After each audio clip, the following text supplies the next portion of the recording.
Have you ever seen a high-stakes strategy that looks like absolute genius for exactly 1 minute, and then, I mean, literally the very next minute looks incredibly foolish? Oh, absolutely. The kind of move where everyone is cheering 1 second and groaning the next. Right. Well, welcome to today's deep dive. Our mission today for you listening is to analyze the hidden math behind Game 6 of the 2026 IPL. That's Sunrisers Hyderabad versus Kolkata Knight Riders. And just to be clear, we aren't doing like a standard ball-by-ball recap Yeah, here. I can go read a match report for that. Exactly. Instead, we're taking a magnifying glass to the actual tactical decisions, the hidden math that defined SRH's massive 65-run victory. Because the mechanics of this game are just fascinating. We're really looking at the hidden forces that make a match feel close, or in this case, just completely out of reach right from the opening overs. Yeah, and we're focusing on two really specific things for you today. First, how SRH's historically efficient power play created just this insurmountable advantage. And second, we're breaking down why KKR's desperate high-risk impact sub strategy just spectacularly failed trying to chase it. It was a disaster. It really was. Okay, so let's unpack this.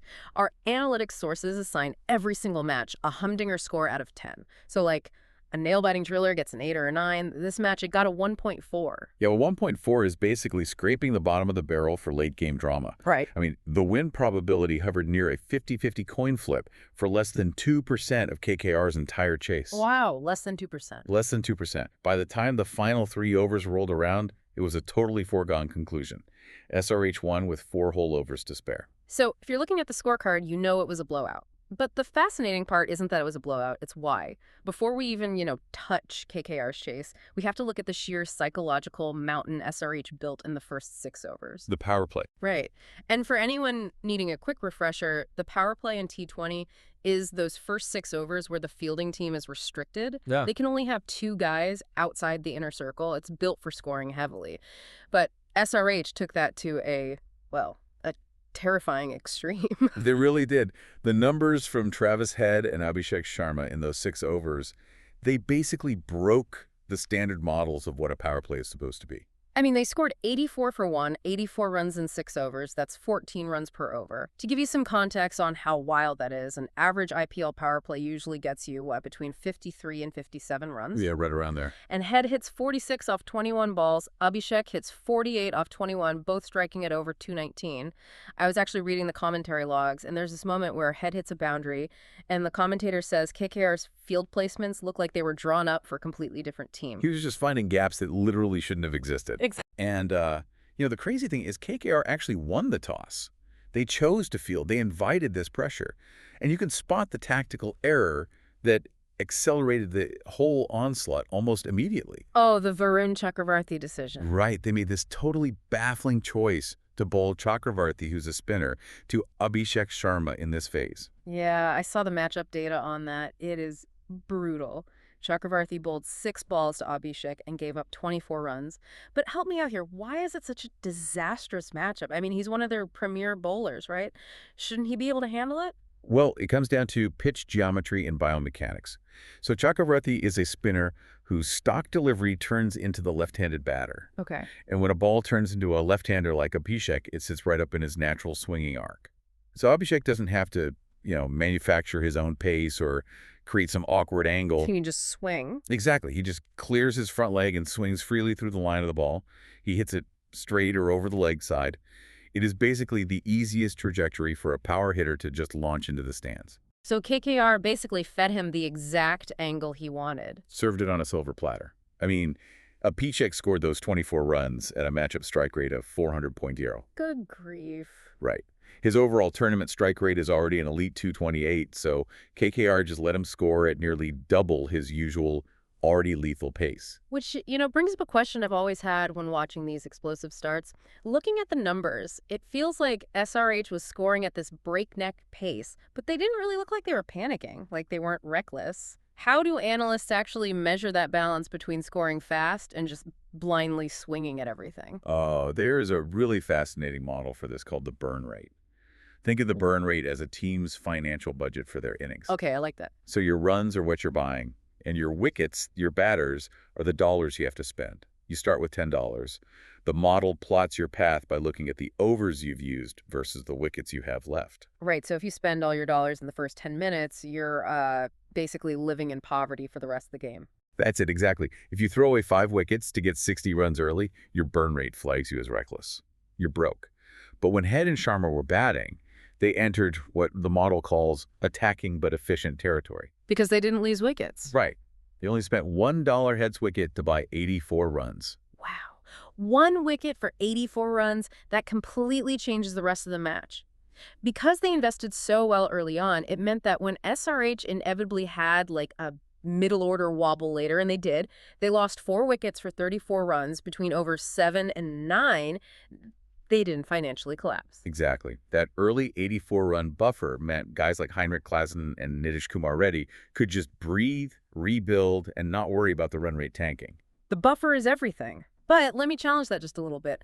Does a massive start really guarantee a win? I mean, T20 cricket is notoriously fickle.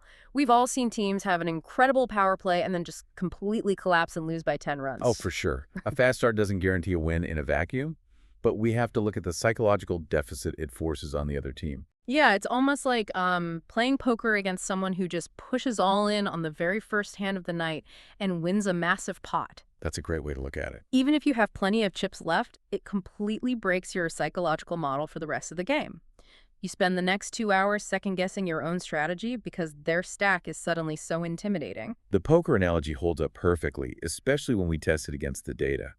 Our sources actually run these predictive counterfactuals. They call them Black Mirror scenarios. Oh, I love that name. Right. The model basically asks, what if we change one major variable? Let's say SRH didn't have this historically great power play. Let's assume the Head and Sharma combo was just decent, and they had a totally average T20 power play of, say, 55 for 1 instead of 84 for 1. Okay, so still a solid, respectable start, but not a game-breaking one. Exactly. In that scenario, the final target drops by about 27 runs. So SRH sets a target around 200 instead of 227. Now look at KKR's chase. If KKR is chasing 200, the win probability at the midpoint of their innings drops right into a 50-50 coin flip territory. Wow. The 84-run power play wasn't just physical runs on a board. It was a psychological and mathematical weight. KKR knew from the very first ball of their chase that conventional cricket wasn't going to save them. And when you're sitting in the dugout, staring down a 227-run deficit, conventional strategy just goes out the window. You can't just play well. You have to break the math of the game entirely. And that desperation forces KKR to trigger their trump card early, which brings us to their impact sub strategy. It was a wildly extreme reaction to an extreme situation. Right. And for you listening, if you aren't familiar with the impact sub rule, it's a recent IPL addition that allows a team to literally pull a player off the bench mid-game and substitute them in. It completely changes the dynamic. Yeah, so if you're chasing a massive total, you can swap out a bowler for a pure, dedicated power hitter. Just inject raw offensive firepower. And KKR deployed their impact sub, Finn Allen, before a single ball was even bowled in their chase. They actually sent him out to open the batting? And for exactly 1 minute, it looked like the greatest tactical decision in the history of the sport. The crowd is just stunned. Finn Allen blasts 28 runs in just 7 balls. A strike rate of 400. 4-6, 4-6. It was just pure violence against the cricket ball. And here is the statistical peak of the match.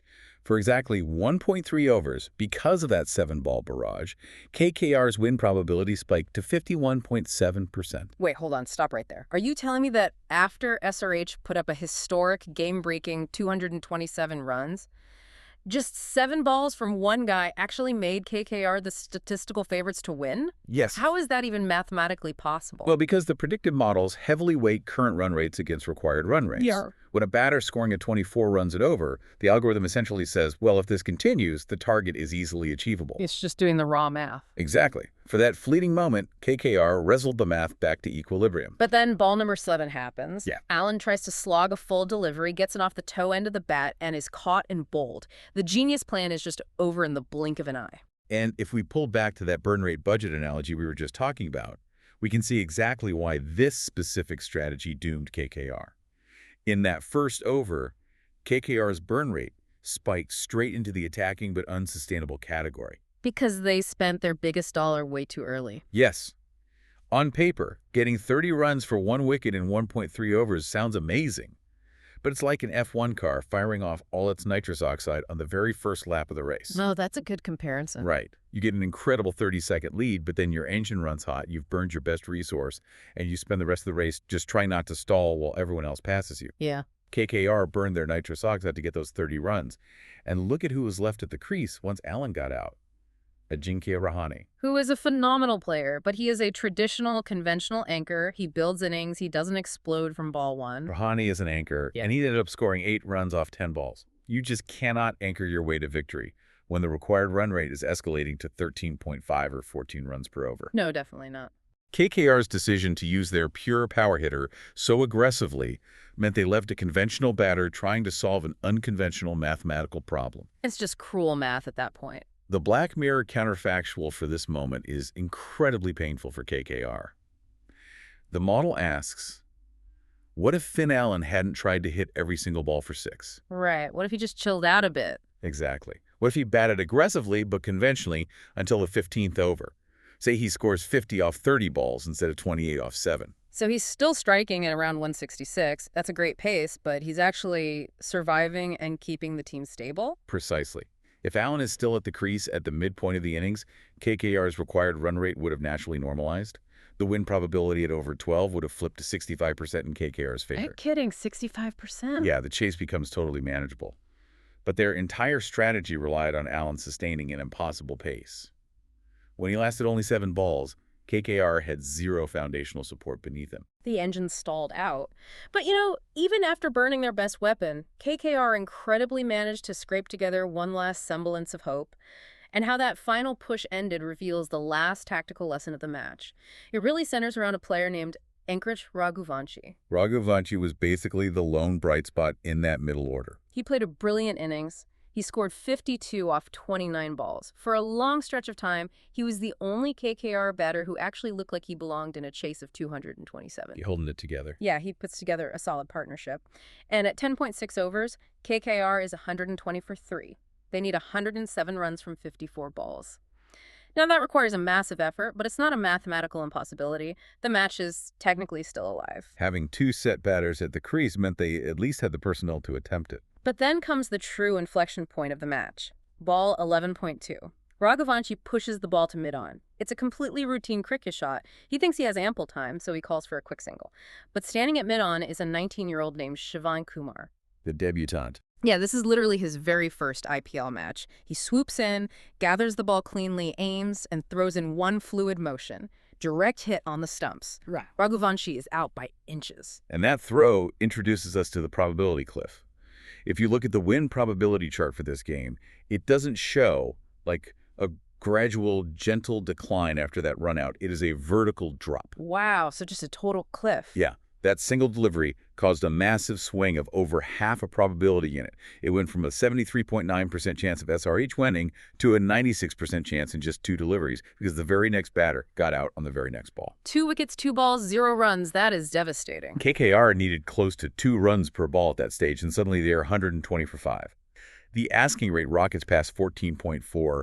The tail end of their batting lineup was exposed, and the math just became unsolvable. But I want to pull the thread on how that run out actually happened, because it brings us back to the concept of the impact sub, but from the opposite perspective. Right. KKR's impact sub, Finn Allen, was loud, explosive, and failed after 7 balls. SRH also used an impact sub during this innings, and their execution was a complete masterclass in creating pressure. It really forces us to redefine what impact actually means in this format. SRH brought on a bowler, Eshan Malinga, to replace Travis Head. And Malinga bowled an elite containment spell directly to Raghuvanshi right before that run out. We were talking about 4 balls yielding only 2 runs. He just choked off the oxygen. He suppressed Raghuvanshi's scoring rate completely. Malinga forced his matchup strike rate down to 50.0. Ouch. Yeah, that means Raghuvanshi was scoring at less than 28% of his usual explosive rate against him. So Raghuvanshi is feeling the run rate climbing with every single dot ball. The tension is just building. Exactly.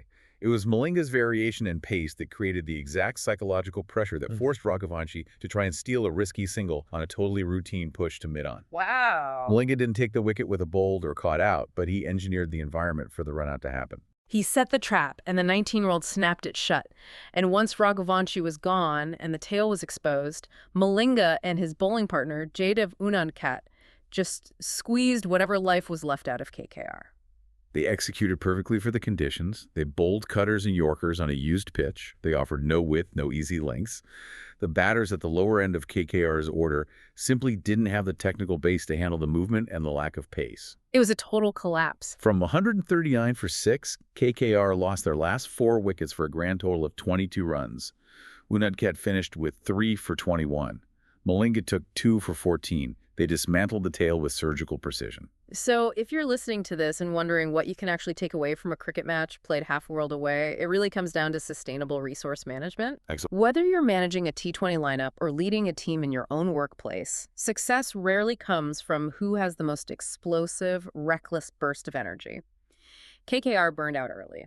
They gambled their entire budget on a 7-ball burst of nitrous from Finn Allen, and when the engine blew, they had absolutely no foundation left to support the rest of the chase. While SRH built that massive, highly efficient buffer in their first 6 overs. Right. That cushion allowed them to weather a mid-innings crisis without panicking and just finish the job methodically. The contrast in how the two teams used their impact subs really tells the whole story. Allen provided the 7 balls of high-variance chaos. Malinga provided calculated smothering pressure. One looks flashy but is incredibly fragile. And the other is quietly devastating and gives a team a solid foundation to win. The data really paints a vivid picture here. SRH won because their power play created a buffer that made them immune to pressure. KKR lost because their desperation led to a gamble that bankrupted their innings. But before we wrap up this deep dive, I do want to leave you with one final thought to mull over. Ooh, what's on your mind? Think about the sheer irony of this hyper-modern, data-driven match. You have literally millions of dollars of talent standing on the grass. You have analysts sitting in the dugout, running complex burn rate algorithms, monitoring win probabilities in real time, perfectly timing the deployment of impact sub-rules, and optimizing matchup strike rates down to the decimal point. It's a sport governed by math now. It is. And yet, the ultimate inflection point, the exact moment the algorithm showed a vertical drop and the game effectively ended, was a 19-year-old debutante simply picking up a leather ball and hitting 3 wooden stumps. In a world completely obsessed with optimization, how many of our own hyper-calculated plans ultimately rely on one entirely analog, unpredictable human action? The data can tell you what should happen, but the human element always decides what actually happens. It always does. Thank you for joining us on this deep dive into the hidden mechanics of the game. Keep questioning the data behind the drama, and we'll catch you next time.